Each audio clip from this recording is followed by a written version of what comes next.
Hi అలా అందరికీ నమస్కారం. తిరిగి మన ఛానల్ మనం మనీ సెక్యూరిటీకి స్వాగతం. ఈరోజైతే మనం భారతీయ స్టాక్ మార్కెట్లో ఈ కొద్ది కాలంలో మనం చూసినటువంటి ఒక భారీ స్కామ్లో ఇది ఒకటిగా చెప్పవచ్చు. ఇది స్టెప్ బై స్టెప్ వివరణలతో వివరించడం అయితే జరుగుతుంది. మీరు ఎప్పుడైనా ఒక అంతర్జాతీయ కంపెనీ భారతీయ స్టాక్ మార్కెట్ని ఎలా మోసం చేసింది అని విన్నారా? ఇప్పుడు మనం చూడబోతున్నాం దాన్ని. జేన్ స్ట్రీట్ అనే ఒక అమెరికన్ ట్రేడింగ్ కంపెనీ మన ఇండియన్ స్టాక్ మార్కెట్లో భారీ స్కామ్కి ఎలా దారితీసింది, దానిలో వారు ఇంప్లిమెంట్ చేసిన స్టెప్స్ ఏంటివి, అదేవిధంగా సెబీ వారిని ఎలా పట్టుకుంది, ఈ వీడియోలో ఈ భారీ కుంభకోణాన్ని స్టెప్ బై స్టెప్గా వివరించబోతున్నాం. ఇందులో జేన్ స్ట్రీట్ కంపెనీ అనేటువంటిది గడిచిన కొంతకాలంలో 43,000 కోట్ల లాభాలను అయితే గడించింది. ఇందులో ఎంత మేరకు స్కామ్ ద్వారా సంపాదించారు అనేటువంటి అమౌంట్లు అయితే లాస్ట్ రివీల్ చేయబోతున్నాము. లాస్ట్ వరకు చూసి మీరు స్టాక్ మార్కెట్లో ఎటువంటి పెట్టుబడి పెట్టేటప్పుడు ఎటువంటి నిర్ణయాలు తీసుకోవాలి, సెబీ రెగ్యులేషన్స్ రూల్స్ ఏ విధంగా పనిచేస్తున్నాయి, మీరు సెబీని నమ్మొచ్చా, స్టాక్ మార్కెట్ని నమ్మొచ్చా, ఇలాంటి ఆసక్తికరమైన విషయాలన్నీ ఈ వీడియోలో మనం చూడబోతున్నాం. మనం ఇందులో ముఖ్యంగా చెప్పుకోవాల్సినటువంటి రెండు పార్టీలు, సెబీ ఒకటి, తర్వాత జేన్ స్ట్రీట్ ట్రేడింగ్ కంపెనీ ఒకటి, అదేవిధంగా మూడో కంపెనీ ఎన్ఎస్సి గురించి అయితే చర్చించబోతున్నాం. ముందుగా మనం సెబీ గురించి మాట్లాడుకున్నట్లయితే, సెబీ అనేటువంటిది మన ఇండియన్ మార్కెట్ను regulator, securities exchange board of India. అదేవిధంగా ఇది ఇన్వెస్టర్ల ఇంట్రెస్ట్ని అయితే కాపాడుతూ ఉంటుంది, మార్కెట్ డెవలప్ చేస్తూ ఉంటుంది. అదేవిధంగా ఇది ఒక మార్కెట్ రెగ్యులేటర్ కూడా. స్టాక్ మార్కెట్స్లో ఇండియన్ సెక్యూరిటీస్ మార్కెట్ని ఎటువంటి చిన్న విషయాన్నైనా సెబీ అనేటువంటిది క్షుణ్ణంగా పరిశీలించి ఎటువంటి తప్పులు ఉన్నా కానీ దానికి సంబంధించిన స్టెప్స్ అనేటువంటివి తీసుకుంటూ ఉంటుంది అనమాట. ఇక్కడ మనం చూసుకున్నట్లయితే ఏ కంపెనీ అయినా మోసం చేస్తే దాన్ని సెబీ ఆపి దాన్ని శిక్షించేటువంటి అర్హత కూడా సెబీకి అయితే ఉన్నది. ఇక రెండో పాయింట్ మనం ముఖ్యంగా చర్చించుకోవాల్సింది, జేన్ స్ట్రీట్ అనేది ఒక అమెరికన్ కంపెనీ. ఇది ఒక ప్రముఖ ట్రేడింగ్ కంపెనీ. ఇది 2000 టైంలో ఎస్టాబ్లిష్ అయితే అయింది. ఇది హై ఫ్రీక్వెన్సీ ట్రేడింగ్లో ఒక నైపుణ్యం కలిగినటువంటి కంపెనీ. ఇది ప్రపంచవ్యాప్తంగా 45 దేశాల్లో ఆపరేటింగ్ చేస్తుంది. ఇది ఓవరాల్గా గత కొంతకాలంగా 20 బిలియన్ యూఎస్డి కరెన్సీలో ఆదాయాన్ని అయితే పొందడం జరిగింది. ఇది ఒక పెద్ద లార్జ్ అమౌంట్ అనేది చెప్పుకోవచ్చు. 45 కంట్రీస్లో ఆపరేట్ చేస్తుంది కాబట్టి ఆబ్వియస్గా మంచి లాభాలను అయితే గడించింది. దీని దగ్గర ఉన్నటువంటి టెక్నిక్స్ కూడా అసాధారణమైన టెక్నిక్స్. అదేవిధంగా హై ఫ్రీక్వెన్సీ ట్రేడింగ్లో ఇది ఒక ఎక్స్పర్ట్ అనమాట. ఈ కంపెనీ గురించి మీరు ఎప్పుడైనా విన్నారా? విన్నట్లయితే మన కామెంట్ బాక్స్లో అయితే మీరు విన్నట్టు కామెంట్ అయితే మెన్షన్ చేయొచ్చు. ఎందుకంటే ఇది చాలా రహస్యంగా ఉంటుంది. సోషల్ మీడియాలో కూడా తక్కువ ప్రొఫైల్ను మెయింటైన్ చేస్తుంది కాబట్టి ఇది కంపెనీ ఒకటి ఉన్నది అని తెలిసే అవకాశం కూడా మనకి లేదనమాట. అదేవిధంగా ఇది భారత్లో ఎప్పటి నుంచి ఆపరేటింగ్ చేస్తుందంటే 2020 నుంచి ఆపరేట్ చేయడం అయితే జరుగుతుంది. యాక్చువల్గా ఈ జేన్ స్ట్రీట్ కంపెనీ అనేటువంటి ఏ విధంగా భారతదేశంలో ట్రేడింగ్ను చేస్తుందంటే, ఈ జేన్ స్ట్రీట్ కంపెనీ కింద 3 సబ్ కంపెనీలు ఉన్నాయన్నమాట. వాటిని ఏంటని చూస్తే, ఒకటి Jane street Asia trading limited, second వచ్చేసి Jane street India trading private limited, third one వచ్చేసి జేన్ స్ట్రీట్ ఆసియా ఎల్ఎల్సి. ఈ 3 కంపెనీలు ఒకే గ్రూప్కి భాగం కానీ విడివిడిగా నమోదు చేయబడ్డాయి. కానీ పేరెంట్ సంస్థ ఒకటే, జేన్ స్ట్రీట్ అనేటువంటిది. వారు స్టాక్ మార్కెట్ డెరివేటివ్స్, ముఖ్యంగా నిఫ్టీ మరియు బ్యాంక్ నిఫ్టీ ఫ్యూచర్ అండ్ ఆప్షన్స్లో ట్రేడింగ్ చేస్తారు. వీళ్ళు ఎటువంటి లాభాలను పొందారో, అదేవిధంగా మార్కెట్ను వీళ్ళు ఏ విధంగా మానిపులేట్ చేశారు అనేటువంటిది ఒక పెద్ద క్వశ్చన్ అన్నమాట. వీళ్ళు మార్కెట్ని మానిపులేషన్ చేయడం ద్వారా స్టాక్ మార్కెట్లో ధరల్ని కృత్రిమంగా మార్చడం జరిగింది. ఇది ఇతర ఇన్వెస్టర్లకు నష్టం కలిగించింది, కానీ జేన్ స్ట్రీట్ కంపెనీకి అయితే లాభాలను అయితే తెచ్చిపెట్టింది. సెబీ అనేటువంటిది ఇటువంటి మానిపులేషన్ గుర్తించి ఆపడానికి ఉన్నటువంటి ఒక సంస్థగా ఇంతకుముందే మనం చెప్పుకున్నాం. వీళ్ళు ఒక రకమైన స్ట్రాటజీ ఉపయోగించారు. అదేంటంటే ఆప్షన్స్ కొనుగోలు చేయడం, అదేవిధంగా సైమల్టేనియస్గా ఫ్యూచర్స్ని కూడా కొనుగోలు చేయడం. ఆప్షన్స్, ఫ్యూచర్స్ రెండిట్లో ట్రేడింగ్ చేయడాన్ని మనం మిర్రర్ ట్రేడింగ్ అంటారు. ఇది ఒక టెక్నిక్. వాళ్ళు ఈ టెక్నిక్ ఉపయోగించి కొన్ని సెకండ్లలోనే ఆర్డర్ ప్లేస్ చేసి రివర్స్ చేయడం ద్వారా ధరలను స్థిరంగా ఉంచడానికి లేదా మార్చడానికి వీళ్ళు పన్నినటువంటి ఒక ట్రేడింగ్ స్ట్రాటజీ అనమాట. ఇది మనం స్వింగ్ ట్రేడింగ్ స్ట్రాటజీగా కూడా చెప్పుకోవచ్చు. వీరు ఎక్కువగా కార్యకలాపాలు జరిపింది ఎప్పుడంటే ఎక్స్‌పైరీ డేస్‌లో, ముఖ్యంగా చివరి నిమిషాల్లో భారీ ఆర్డర్‌లు ఉంచారు. అది ఇండెక్స్ క్లోజింగ్ ధరలను ప్రభావితం చేసింది. దీనివల్ల రిటైల్ ఇన్వెస్టర్లు నష్టపోయారు. కానీ జేన్ స్ట్రీట్ భారీ లాభాలను గడించింది. వాళ్ళు గత 2023 సంవత్సరం నుంచి 2025 సంవత్సరం వరకు భారతదేశంలో 43,000 ప్లస్ క్రోర్స్ అనేటువంటిది వాళ్ళు లాభాలనైతే గడించారు. అందులో సెబీ క్లెయిమ్ చేస్తున్న అమౌంట్ వచ్చేసి 4,000 ప్లస్ క్రోర్స్ అనేటువంటిది ఈ స్టాక్ మార్కెట్ మ్యానిపులేషన్ ద్వారా సంపాదించారు అనేటువంటిది సెబీ క్లెయిమ్ చేస్తున్నటువంటి అమౌంట్. యాక్చువల్‌గా ఈ స్కామ్‌ను ఎవరు బయటపెట్టారు? ఎక్కడి నుంచి బయటికి వెలుగులోకి వచ్చింది అనేది మనం చూసినట్లయితే ఏప్రిల్ 2024లో జేన్ స్ట్రీట్ గురించి మీడియాలో కొన్ని రిపోర్ట్‌లయితే రావడం జరిగింది. జూలైలో ఎన్ఎస్ఈ వాళ్ళు దీన్ని పరిశీలించి ఆగస్టులో జేన్ స్ట్రీట్ కంపెనీకి వాళ్ళు ఒక వివరణ ఇవ్వమని అడగడం అయితే జరిగింది. ఎన్ఎస్ఈ వాళ్ళు ఫైండ్ చేసిన ఫైండింగ్స్‌ని సెబీకి ఇవ్వడం జరిగింది. సెబీ వాళ్ళు ఇన్వెస్టిగేషన్ స్టార్ట్ చేసి వాళ్ళ జేన్ స్ట్రీట్ ట్రేడింగ్‌లో అసాధారణ స్వింగ్‌ని గమనించడం జరిగింది. ముఖ్యంగా ఎక్స్‌పైరీ డేస్‌లో వీళ్ళు చేసేటువంటి ట్రేడింగ్ ద్వారా మార్కెట్‌ని మ్యానిపులేట్ చేస్తున్నారని సెబీ అయితే క్లెయిమ్ చేయడం జరిగింది. సెబీ ఇచ్చిన రిపోర్ట్ ప్రకారం అయితే 18 టైమ్స్ బ్యాంక్ నిఫ్టీని, అదేవిధంగా 3 టైమ్స్ నిఫ్టీ ఇండెక్స్‌ని వాళ్ళు మ్యానిపులేట్ చేసినట్లు గుర్తించడం అయితే జరిగింది. జేన్ స్ట్రీట్ వాళ్ళైతే సెబీ ఆరోపణలను ఖండించడం అయింది మరియు వారు మరింత చర్చిస్తున్నారు. They are going to appeal in the securities appellate tribunal as well SAT. మీరు ఈ స్వింగ్ ట్రేడింగ్ గురించి ఏమనుకుంటున్నారు? ఇది సరైనదేనా లేక తప్పా? మీ కామెంట్స్‌లో ఖచ్చితంగా తెలియజేయండి. సెబీ వాళ్ళు లాస్ట్‌కి జేన్ స్ట్రీట్‌ని స్టాక్ మార్కెట్ నుంచి నిషేధించడం జరిగింది. బ్యాన్ చేశారు. అదేవిధంగా సెబీ క్లెయిమ్ చేసినటువంటి 4,000 క్రోర్ ప్లస్ అమౌంట్‌ని ఎస్క్రో అకౌంట్‌లో జమ చేయాల్సిందిగా ఆదేశించడం అయితే జరిగింది. ఇంట్రీమ్ ఆర్డర్ అయితే ఇవ్వడం జరిగింది. అదేవిధంగా వారి బ్యాంక్ అకౌంట్‌లు ఫ్రీజ్ చేయడం, అదేవిధంగా ట్రేడింగ్ పొజిషన్‌లు క్లోజ్ చేయాలని ఇంట్రీమ్ ఆర్డర్ అయితే చేయడం అయితే జరిగింది. ఈ చర్యలను భారత స్టాక్ మార్కెట్ సురక్షితంగా ఉంచడానికి సెబీ యొక్క బలమైన హామీని సూచిస్తుంది.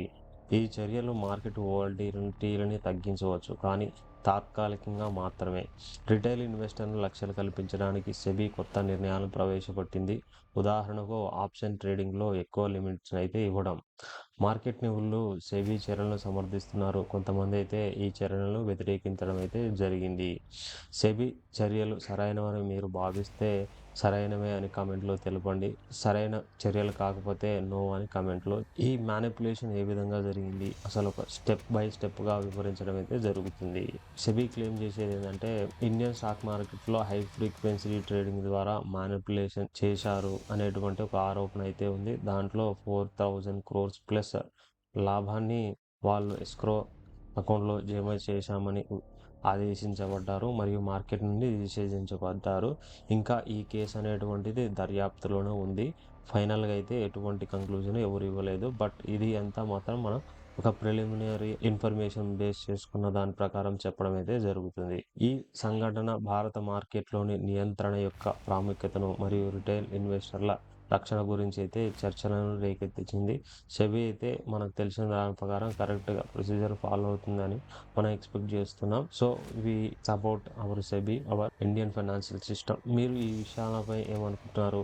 మార్కెట్ మ్యానిపులేషన్‌లు ఎలా నిరోధించవచ్చు? మీ దగ్గర ఎటువంటి ఆలోచనలు ఉంటే మీరు కామెంట్‌లో తెలియజేయవచ్చు. యాక్చువల్‌గా ఏమేమి జరిగింది? ఎలా జరిగింది? అనేటువంటిది ఒక స్టెప్ బై స్టెప్ ప్రాసెస్‌గా చూసుకున్నట్లయితే ఒక ఎగ్జాంపుల్ అయితే ఇవ్వడం జరిగింది. ఆ ఎగ్జాంపుల్ ఏంది అనేటువంటిది ఇక్కడ మనం చూద్దాం. ఫర్ ఎగ్జాంపుల్ తీసుకున్నట్లయితే ఒక ట్రేడింగ్ డే రోజు జేఎన్ స్ట్రీట్ ట్రేడింగ్ కంపెనీ వాళ్ళు 4,000 ప్లస్ క్రోర్స్ బ్యాంక్ ఫ్యూచర్స్ కొనడం జరిగింది. అదే చివరి వారంలో వాళ్ళు 5,000 ప్లస్ క్రోర్స్ ఫ్యూచర్స్ అమ్మడం అయితే జరిగింది. ఫస్ట్ వాళ్ళు కొన్నది ఆప్షన్స్, నెక్స్ట్ వాళ్ళు అమ్మింది ఫ్యూచర్స్ అన్నమాట. ఈ విధంగా ఆప్షన్స్‌లో వాళ్ళకి 700 ప్లస్ క్రోర్స్ అనేది ప్రాఫిట్ రావడం జరిగింది. ఫ్యూచర్స్‌లో వాళ్ళకి 61 క్రోర్స్ లాస్ అయితే రావడం జరిగింది. ఓవరాల్‌గా వాళ్ళ దగ్గర 600 ప్లస్ క్రోర్స్ వాళ్ళు లాభాలనైతే తెచ్చుకోవడం అయితే జరిగింది. ఇక ఈ యొక్క ఎక్స్‌ప్లనేషన్‌ని ఈ ఎగ్జాంపుల్‌ని మనం స్టెప్ బై స్టెప్‌గా మనం చూసినట్లయితే ఇందులో మనకి 2 విషయాలు అర్థమైతాయి. ఒకటి ఆప్షన్స్, 2 ఫ్యూచర్స్. ఈ 2 ఆపరేట్ చేయడం ద్వారా వాళ్ళు ఎక్కువ లాభాలనైతే పొందడం జరిగింది. మనం చెప్పుకున్నట్టుగా ఇక్కడ మనం 4000+ క్రోర్స్ వాళ్ళు ఒక ఫ్యూచర్స్ కొన్నారనుకుందాం. అంటే వారు బ్యాంకింగ్ రంగానికి సంబంధించిన ఫ్యూచర్ కాంట్రాక్ట్‌ను 4000+ క్రోర్స్ ఇన్వెస్ట్ చేసి కొనుగోలు చేశారు. దాని అర్థం వీరు మార్కెట్ పెరుగుతుందని ఆశించి కొనుగోలు చేశారు. మధ్యలో వాళ్ళు ఒక ఆప్షన్ పొజిషన్ తీసుకోవడం జరిగింది.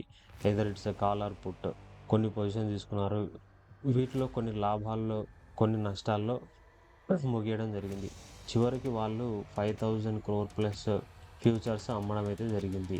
అంటే వీరి వద్దన్న ఫ్యూచర్స్‌ను 5000+ క్రోర్ విలువకు అమ్మడం అయితే జరిగింది.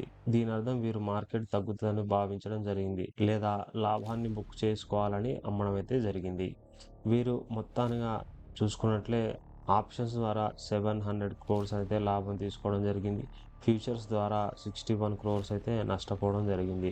ఓవరాల్‌గా వీరు పొందినటువంటి లాభం ఏంటంటే చూస్తే 700 మైనస్ 60 క్రోర్స్ చూసినట్లయితే 674 క్రోర్స్ అనేటువంటిది వాళ్ళ దగ్గర ఉన్నటువంటి లాభము. అంటే వీళ్ళు ఆప్షన్స్ ద్వారా 700 క్రోర్స్ లాభం పొందారు.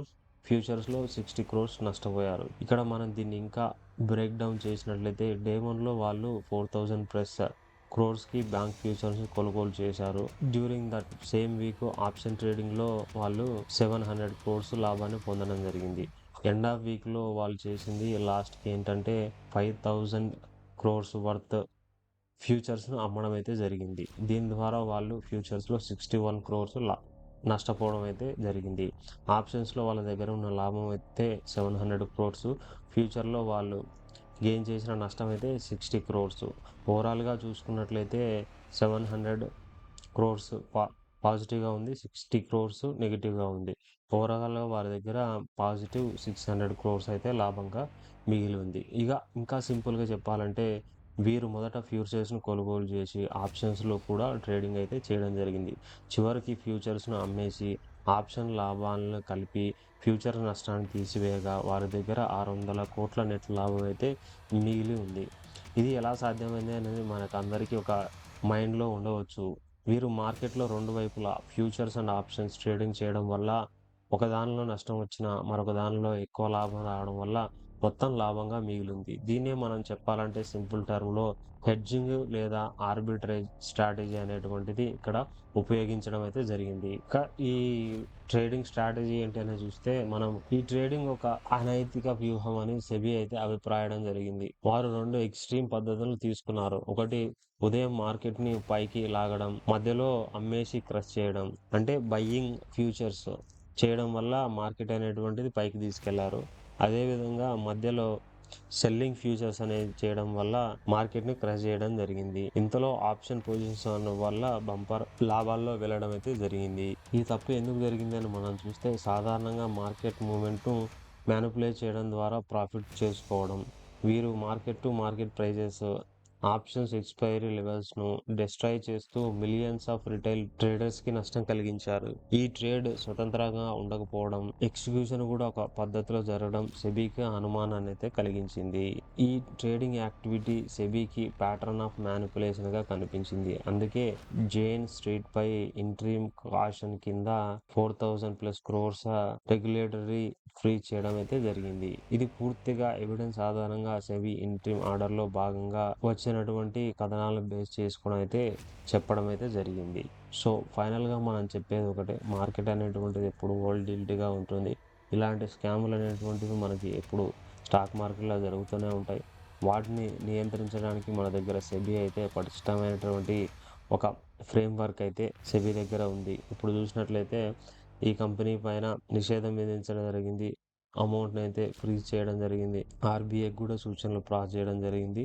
No withdrawals from those accounts అని. సో, మనం భారతీయ స్టాక్ మార్కెట్‌లో ఇన్వెస్ట్ చేయడానికి సెబీ దాని వంతు కృషి అయితే చేస్తుంది రెగ్యులేటరీగా. సో, మీరు ఇటువంటి స్కామ్‌ల నుంచి దూరంగా ఉండాలంటే ఫ్యూచర్ అండ్ ఆప్షన్స్‌లో ట్రేడ్ చేయొద్దని మనకు ముందు నుంచి చెప్తున్నాం. అదే సెబీ కూడా ఎప్పుడు చెప్తుంది.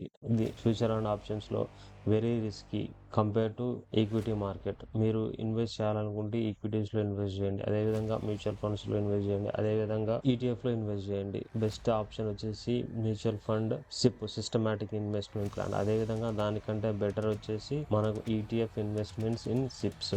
So avoid future and options.